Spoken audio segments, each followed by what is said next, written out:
Salut à tous! Aujourd'hui on se retrouve dans une nouvelle vidéo, qui va être un partage d'expérience. Et plus précisément aujourd'hui on va parler de ce que c'est que d'avoir un jeune cheval. Donc comme vous le savez, j'ai acheté Diablotin à 2 ans et demi, poulain non débourré à l'époque. Et donc maintenant ça fait 2 ans et demi que je l'ai, donc je me suis dit que ça pouvait être sympa de vous faire une petite vidéo partage d'expérience, un petit retour sur ce que j'ai pensé de mon expérience d'avoir un poulain, un jeune cheval. Donc avoir un poulain ou un jeune cheval, c'est vrai que c'est le rêve de beaucoup de cavaliers, c'est mignon, il y a tout à faire avec, c'est même moins cher qu'un grand cheval adulte. Et donc partant de cette brève constatation, ça paraît tout naturel qu'il y ait beaucoup de cavaliers qui s'orientent sur ce genre de chevaux, on va dire ça comme ça, sur des jeunes chevaux, voire des poulains. Mais voilà, il y a aussi beaucoup d'idées reçues, il y a aussi le fantasme du petit bébé tout gentil, tout mignon, etc. Et je voulais revenir un peu là-dessus et vous montrer un peu l'aspect réalité. Donc on va quand même commencer par rappeler les avantages que ça comporte avant de passer aux inconvénients où on casse un peu le mythe. Premier avantage, en dehors du fait que c'est tout joli, tout mignon, c'est surtout à mon sens qu'un poulain ou un jeune cheval est presque vierge entre guillemets de toute expérience. Donc on a un risque nettement inférieur, on va dire, un risque très limité, très rare d'avoir des chevaux qui ont été endommagés, que ce soit physiquement, des chevaux qui ont des blessures, des usures prématurées ou même des usures normales comme sur un cheval de 15-20 ans. Mais aussi mentalement, et ça c'est le côté qu'on néglige un petit peu. C'est vrai qu'on peut avoir des jeunes chevaux qui sont très bien préservés physiquement, qui ont un top physique, qui n'ont pas de blessures, pas d'usure, tout va bien, mais on peut avoir des grosses séquelles mentales, psychiques, si les chevaux ont vécu de mauvaises expériences avec l'homme, et ça peut être tout aussi embêtant. Et justement, c'est pas le cas avec les poulains, puisque souvent ils ont une expérience très restreinte de l'humain. L'humain n'a pas encore commencé à beaucoup demander au cheval, à faire un travail régulier. On est encore sur le jeu, sur l'éducation. Certains éleveurs choisissent de laisser leur poulain au pré grandir sans presque aucun contact. Après voilà, c'est la philosophie de chacun. D'autres vont les sensibiliser au maximum, certains vont les laisser faire leur vie.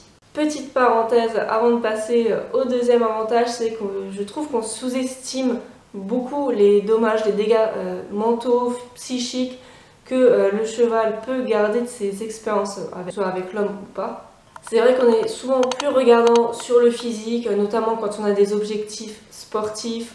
On va regarder pour si le cheval est bien sain, si on va pouvoir entre guillemets sauter avec, s'il va pouvoir courir, s'il va pouvoir faire des longues randonnées, etc. On regarde souvent ça, mais le mental ça compte aussi énormément parce qu'on peut se retrouver avec beaucoup de problèmes qui paraissent très anodins comme ça. Alors, ça peut être des choses tout à fait anodines à première vue, un cheval qui tire au renard, un cheval qui refuse de monter dans le van, un cheval qui hennit, qui cherche toujours à aller vers les autres chevaux. Ça paraît très banal, mais quand vous avez par exemple un cheval qui a toujours vécu en groupe, qui n'est jamais parti seul en balade, et tout d'un coup vous vous dites tiens je vais le prendre, puis on va aller faire une balade, et parfois ça peut tourner à la catastrophe parce que le cheval a peur, parce qu'il refuse de se séparer de son copain de pré. Ça peut être aussi le cas de chevaux qui défoncent la clôture. Ça peut être le cas de chevaux plantés sur certains exercices, sur les obstacles, sur l'extérieur, sur le gué. Voilà, ça peut être plein de choses qui ne sont pas immédiatement visibles lorsqu'on achète un cheval. C'est vrai qu'on peut avoir des surprises, même en faisant un essai, même en ramenant le cheval dans son centre équestre, parce que voilà, les essais sont quand même relativement courts, on ne pense pas à toutes les situations possibles et imaginables pour tester le cheval.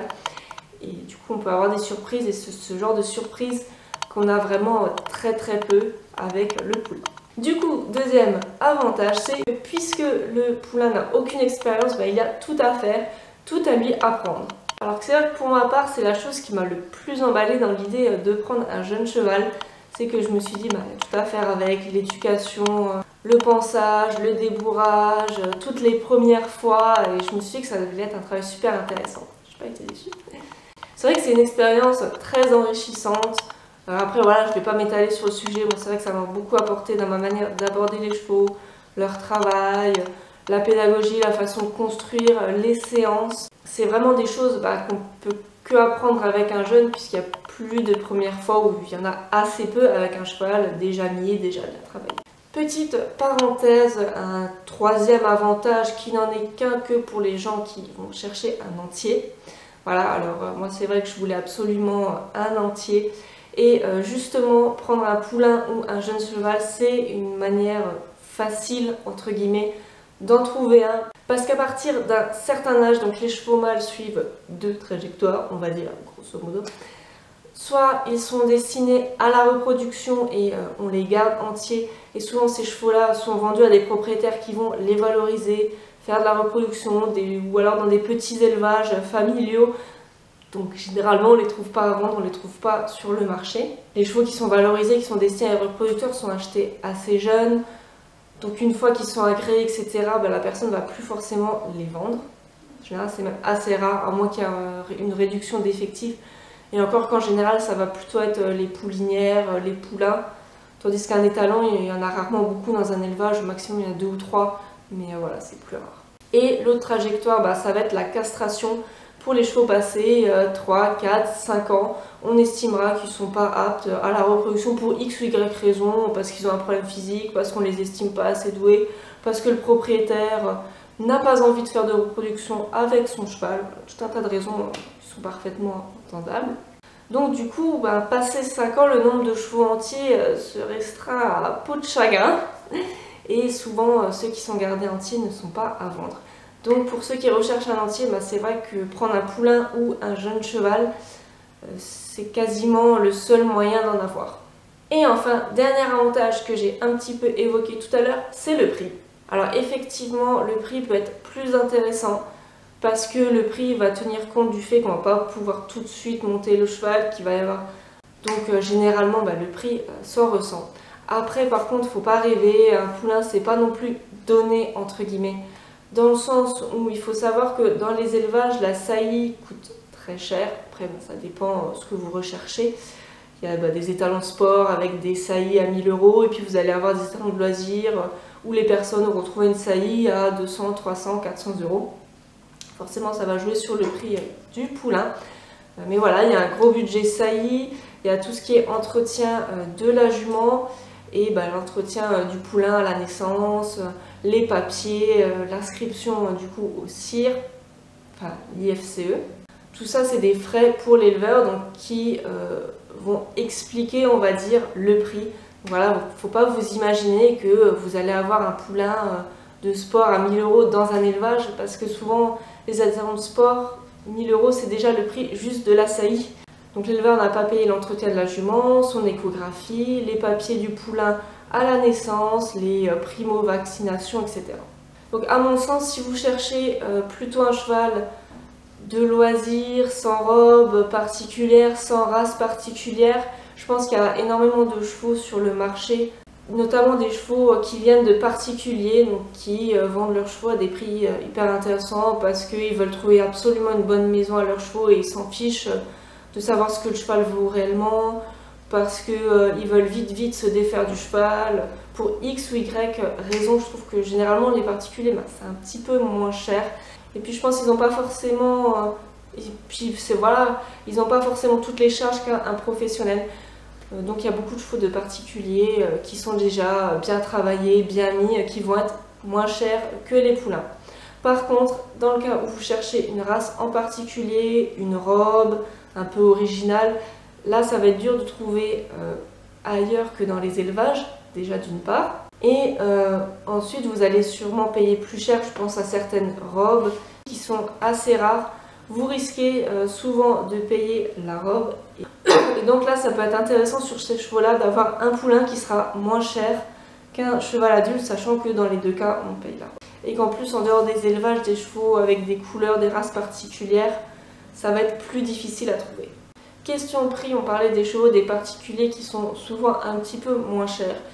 Il y a aussi les réformés des courses qui sont des super chevaux qui peuvent faire du loisir, de la compétition, qui sont vraiment pas chers du tout parce que les propriétaires de ces chevaux-là, il faut savoir que c'est des chevaux qui leur coûtent de l'argent, donc le jour où ils ne leur rapportent plus, ils cherchent à s'en défaire très rapidement et ils s'en fichent un peu de laisser le cheval en dessous de 1000 €. Donc c'est des chevaux qu'on peut récupérer quand on a un petit budget. Et si vous n'êtes pas très concours ou si vous voulez vous limiter à des petites épreuves club, pensez aussi aux chevaux qui n'ont pas de papier. On trouve souvent de très bons chevaux qui sont vendus pas cher parce qu'ils n'ont pas de papier, même s'ils auraient un potentiel pour aller en amateur, pour sauter des grosses barres, faire des grosses épreuves de dressage, faire des longues randonnées, etc. Mais simplement le fait qu'ils n'ont pas de papier fait énormément baisser leur valeur et pourtant ce sont des chevaux très bien dans leur tête, dans leur physique, qui ont des bonnes aptitudes. Du coup je parle et la vidéo sera longue. Voilà pour ce qui est des avantages. Alors vu que j'ai déjà beaucoup parlé, que la vidéo a déjà duré pas mal de temps, je pense que je vais la faire en 2 parties.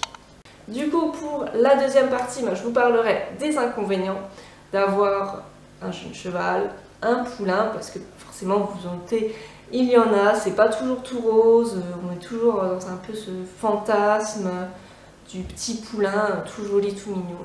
Mais voilà, la réalité est un petit peu différente. Donc voilà, c'est tout pour cette vidéo, j'espère qu'elle vous aura plu. N'hésitez pas à me dire ce que vous en avez pensé en commentaire, à me partager vous aussi vos expériences, si vous avez déjà eu un jeune cheval, un poulain, si vous connaissez les gens qui en ont. N'hésitez pas à partager ce que vous pensez de la question. Et du coup, on se dit à très bientôt pour la suite. Salut à tous!